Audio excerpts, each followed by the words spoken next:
Salut à tous les passionnés de ballon rond. Aujourd'hui, on plonge dans l'actualité sportive de la CAN avec la une du journal Le Soleil des Sports qui nous décrit la qualification héroïque des Lions de la Teranga en l'absence des cadres majeurs comme Kalidou Koulibaly et Iliman Ndiaye qui avaient pourtant brillé en éliminatoire du mondial contre le Soudan. Le Sénégal a su trouver les ressources nécessaires pour s'imposer. Samedi dernier, les hommes de Pape Thiaw ont dominé les Crocodiles du Nil du Soudan sur le score de 3 buts. Même s'ils ont effectué une entame de match difficile. Ce succès porte la signature de Pape Gueye et du jeune Ibrahima Mbaye qui ont parfaitement pris leurs responsabilités pour envoyer le Sénégal au tour suivant. Cette victoire est cruciale car elle valide le ticket pour les quarts de finale de la CAN Maroc 2025. Elle prouve surtout que le réservoir de talent du Sénégal est profond, même sans ses stars habituelles en défense et en attaque, l'équipe reste compétitive et offensivement efficace face à des adversaires coriaces. Mais au-delà du score, c'est la manière et les hommes qui retiennent l'attention de la rédaction du Soleil. Le journal souligne la gestion tactique du sélectionneur Pape Thiaw qui parvient à remplir ses objectifs malgré des débuts de match parfois poussifs. Le point d'orgue de cette analyse concerne Habib Diarra, qualifié de fusée du milieu, dont l'abattage physique et la projection vers l'avant ont été déterminants pour dynamiser le jeu sénégalais. Si le Sénégal se réjouit de voir éclore des pépites comme Ibrahim Mbaye ou Habib Diarra sous les ordres de Pape Thiaw, le Real Madrid n'est pas en reste. Quittons les pelouses africaines pour l'Espagne, où un nouveau nom enflamme la presse madrilène ce matin. On change de continent, direction Madrid pour découvrir celui que le journal AS appelle déjà une étoile, Gonzalo, une étoile est née. Le Real Madrid a écrasé le Betis Séville sur le score fleuve de 5-1. L'homme du match est sans aucun doute le jeune Canterano, joueur formé au club. Gonzalo, auteur d'un triplé retentissant dans une après-midi décrite comme inoubliable au centre d'entraînement de Valdebebas. Les autres buts ont été inscrits par Asensio et Fran Garcia pour parachever cette démonstration offensive. C'est l'affirmation d'une nouvelle génération. Alors que le Real est souvent attendu sur ses stars internationales, voir un jeune du centre de formation porter l'attaque lors d'une telle manita renforce la confiance du club dans son réservoir de talents locaux. Malgré la victoire, l'ambiance n'est pas totalement sereine pour tout le monde puisque le journal rapporte de nouveaux sifflets à l'encontre de Vinicius. En parallèle, l'entraîneur Xabi Alonso a relancé le feuilleton du mercato en déclarant en conférence de presse « Mbappé n'est pas écarté pour la Supercoupe ». Mais le Real n'est pas le seul à faire bouger le classement ce week-end. Match nul 1-1 entre la Real Sociedad et l'Atlético de Madrid.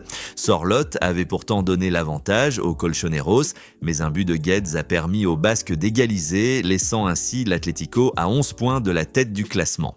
Ce résultat freine considérablement les ambitions de titre des hommes de Diego Simeone, qui voit l'écart avec le leader devenir critique à ce stade de la compétition. Si à Madrid on célèbre l'éclosion d'un nouveau buteur du côté de la Catalogne, c'est un tout autre mur que l'on érige en héros.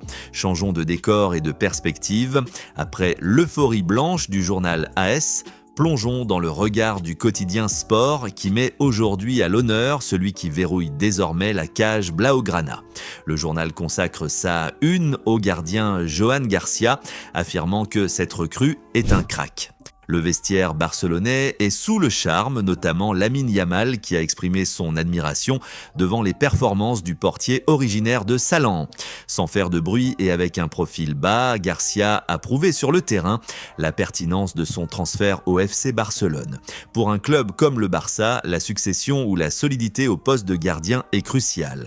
Les éloges publics de cadres techniques comme Lamine Yamal montrent que l'intégration du joueur est totale et qu'il apporte une sérénité immédiate à la défense. Malgré la victoire de l'équipe réserve Barça Athletic 4-0 contre Ibiza, l'entraîneur de l'équipe première Hansi Flick scrute attentivement les jeunes talents pour trouver un renfort en défense centrale au sein de la réserve. Cela confirme la philosophie de Flick de s'appuyer sur la formation interne pour pallier les absences ou renforcer la profondeur de banc sans forcément passer par le marché des transferts. Grâce à sa victoire 2-1 sur la pelouse de Majorque, Gérone parvient à s'extraire s'extraire de la zone de relégation. C'est un soulagement pour le club catalan qui, après une saison dernière historique, connaît un exercice 2025 à 2026 beaucoup plus complexe. Si Johan Garcia ferme la porte à Barcelone, à Paris, on a décidé de la défoncer. Quittons la Liga pour la Ligue 1, car le journal L'Équipe ce matin ne parle que d'un duo qui a terrorisé les défenses hier soir lors du derby parisien. Le Paris SG s'est imposé 2-1 contre le Paris FC dans un derby de la capitale intense. Ce succès porte la signature du duo Dédé, Ousmane Dembélé et Désiré Doué, tous deux buteurs et particulièrement en vue. Grâce à cette victoire, les hommes de Luis Enrique reviennent à seulement un point du leader lensois. Après une période de doute, l'efficacité retrouvée de ces attaquants permet au PSG de relancer totalement la course au titre et de mettre la pression sur Lens. Soirée noire pour l'Olympique de Marseille, battu 2-0 à domicile par Nantes, un résultat qui provoque le titre cinglant et pace Fanny. Quittons Paris pour Lisbonne, car le journal Abola nous révèle ce matin que le Benfica est sur le point de frapper un très grand coup pour renforcer son secteur offensif. Le journal révèle en exclusivité que le Benfica Lisbonne est très actif sur le marché des transferts et tente actuellement d'obtenir le prêt de l'attaquant du Napoli, Lorenzo Luca. L'objectif est clair pour les Aigles, renforcer leur secteur offensif pour la deuxième partie de la saison. C'est un mouvement stratégique car le club cherche à densifier son attaque avec un profil de buteur puissant. Après l'ouverture du mercato hivernal, voir un club comme le Benfica solliciter un joueur évoluant dans l'un des meilleurs clubs italiens montre l'ambition de la direction lisboète pour concurrencer le Sporting et Porto dans la course au titre. Le FC Porto a entamé son année 2026 de la meilleure des manières avec une victoire précieuse 1-0 sur la pelouse de Santa Clara lors de la 17e journée de la Liga Portugal. Le but décisif permet aux Dragons de rester au contact des leaders avec un total impressionnant de 49 points, pris sur 50 et un possible au terme de la première moitié du championnat. Cette victoire est historique car elle confirme la solidité défensive du groupe. Avec 7 points d'avance sur le Sporting et 10 sur le Benfica au classement, le FC Porto s'impose comme le grand favori de cette saison, affichant une régularité exemplaire qui met la pression sur tous ses concurrents directs. Le Special One traverse une période de turbulence majeure. Selon le journal, l'entraîneur est en état d'alerte car il doit composer avec une cascade de blessures au sein de son effectif.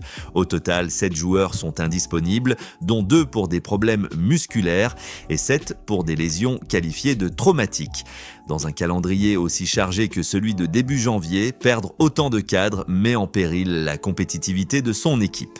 C'est un test de gestion majeur pour Mourinho qui va devoir puiser dans ses ressources tactiques et dans son effectif de réserve pour maintenir les résultats du club malgré ses absences critiques.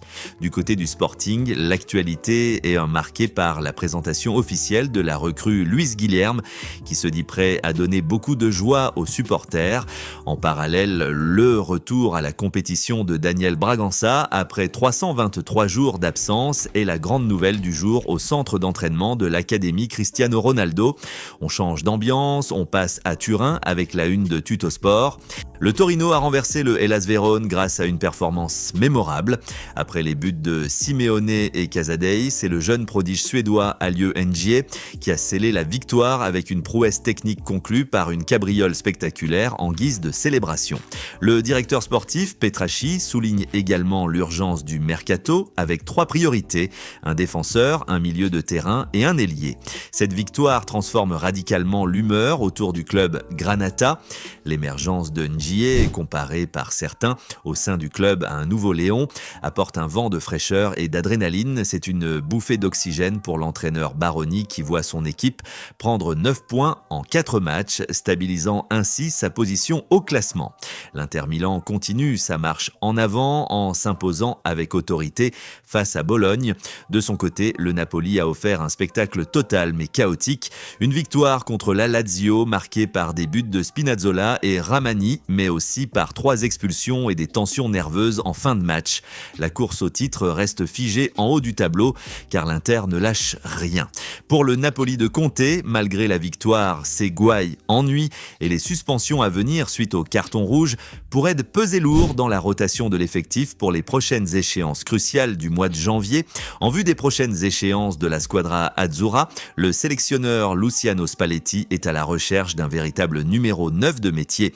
Les noms de Pellegrino et Dovbyk sont avancés comme des solutions potentielles pour offrir un point d'ancrage physique à l'attaque italienne, alors que les options actuelles ne donnent pas toutes les garanties nécessaires.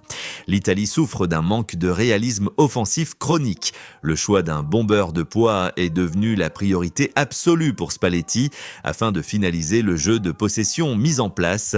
Cela montre également que la Série A sert de laboratoire pour trouver la pièce manquante au puzzle de la sélection nationale. Voilà qui conclut notre tour d'horizon de la presse sportive. Merci d'avoir suivi cette revue de presse jusqu'au bout. Si vous voulez rester informé chaque jour, une seule solution, abonnez-vous à la chaîne, activez la cloche et lâchez un maximum de pouces bleus pour soutenir le travail.